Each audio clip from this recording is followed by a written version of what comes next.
Hey friends, glad to be back today. And today I'm talking about ADD and ADHD, and I'm going to be offering the information that you need to accurately understand one or the other and to understand if you actually are suffering from ADD or ADHD. I'm going to be going through the symptom list, and fortunately and unfortunately, the list was developed for children instead of adults.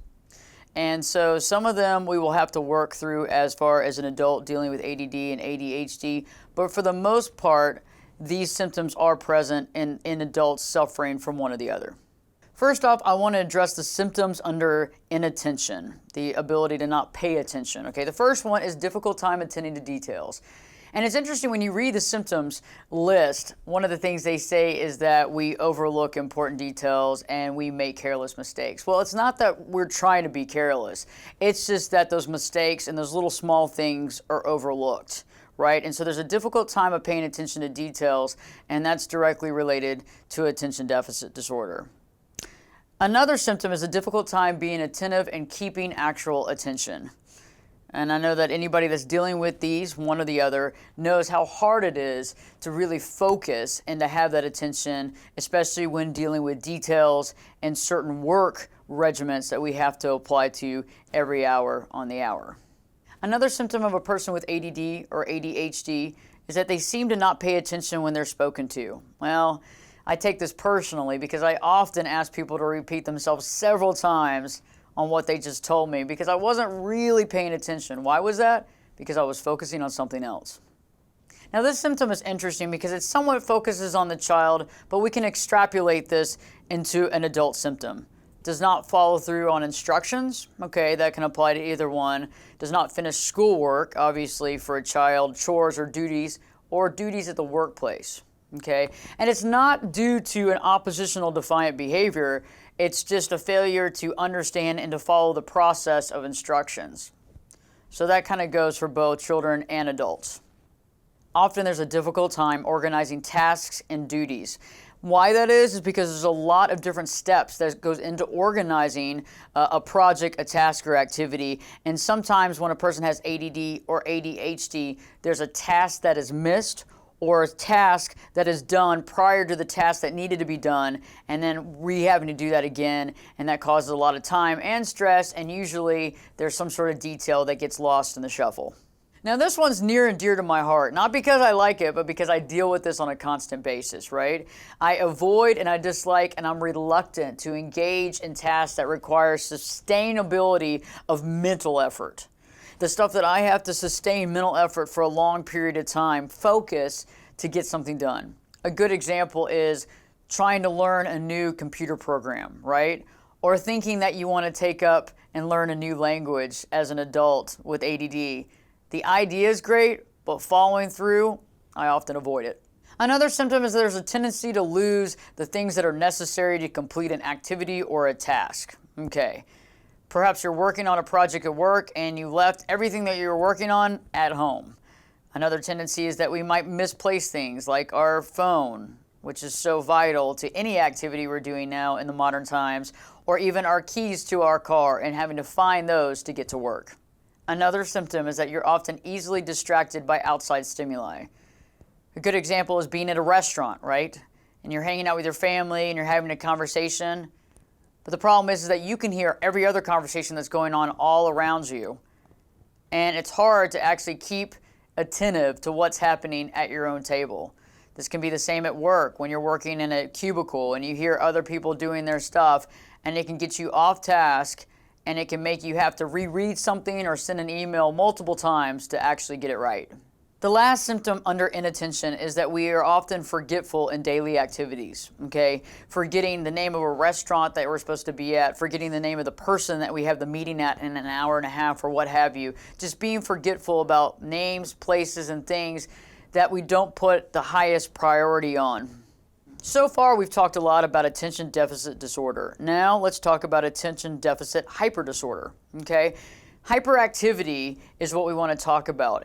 And under the hyperactivity, we have several symptoms that will identify if you do have ADHD. Okay, the first symptom is that we have a tendency of fidgeting and squirming in our seats. Yes, this sounds like a childhood diagnosis, but when you are an adult, you have a tendency of not being able to sit still. And I know that's something that I have. It's like even when I'm doing a video, I have a tendency of moving my chair around or focusing on something and realizing I really have to focus on the camera and talk directly into the camera. Another symptom under hyperactivity is that we often have a tendency of leaving our seats. We don't remain seated when we needed to. And that's kind of a childhood thing when you think about a classroom, but it's not really that way. It actually applies to us adults as well. I mean, when was the last time that you went to an event that there was a speaker and the last thing you wanted to do was to just sit in that seat? Wasn't it overwhelming? Didn't you just really want to get up and move around, but you knew you couldn't? That's a good sign that you're hyperactive. Another symptom that really applies more to the child, and some adults I'm sure, is that you often run around, you might even climb excessively in situations which are inappropriate. As far as the adult is concerned, you may have a lot of feelings of restlessness, okay? You know, oftentimes when I go to a dinner and that dinner takes more than 1 hour, I'm restless. The last thing I want to do is to be sitting in that seat. It's like my butt starts hurting. I feel like my butt's flat. I'm tired of this conversation. I just want to get up and move around, okay? And that's really an indication that you do have hyperactivity because it's hard to really keep attentive and it's hard to be sitting in one place for long periods of time.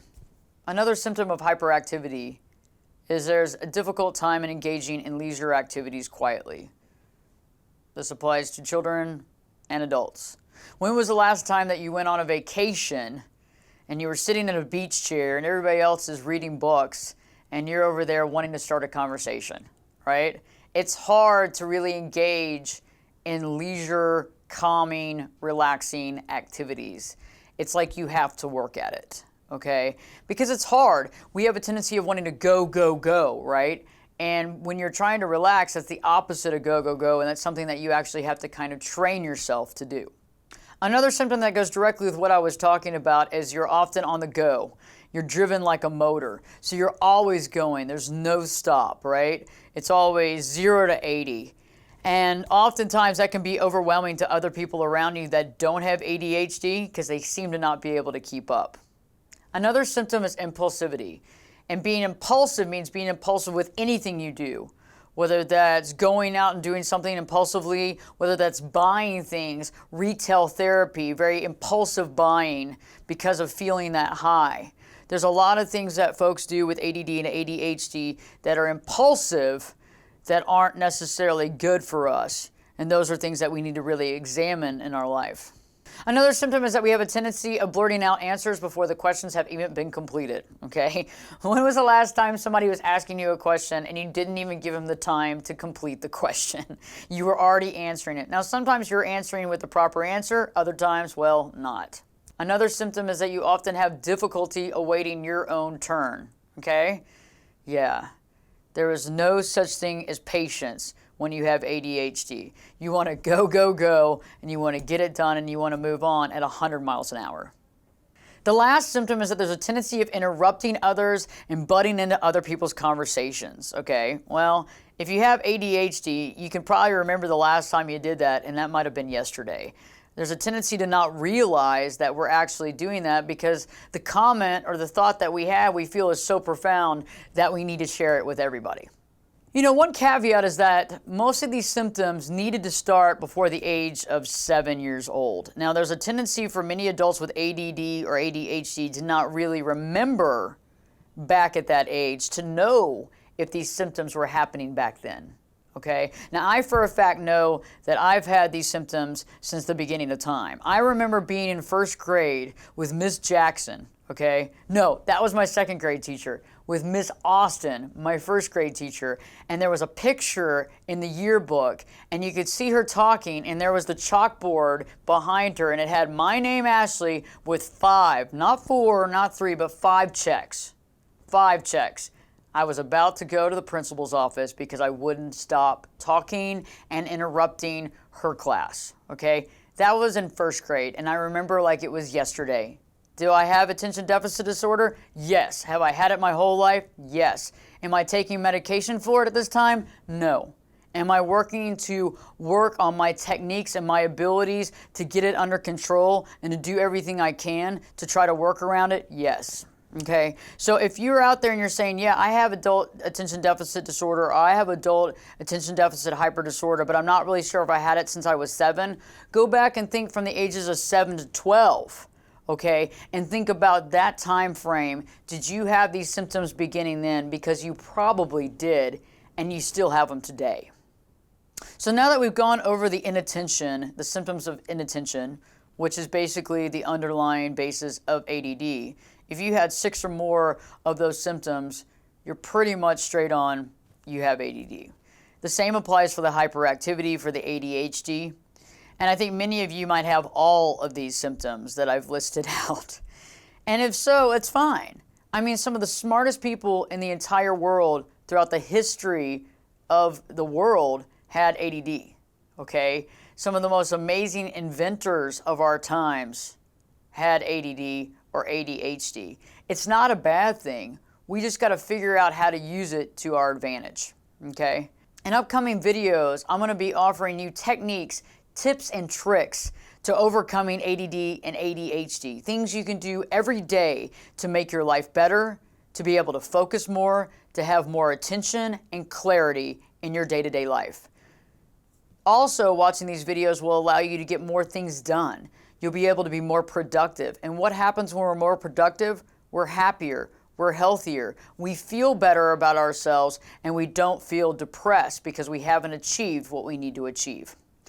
At this time, if you haven't already, please subscribe to my channel. Please share this information with anybody that's dealing with ADD or ADHD.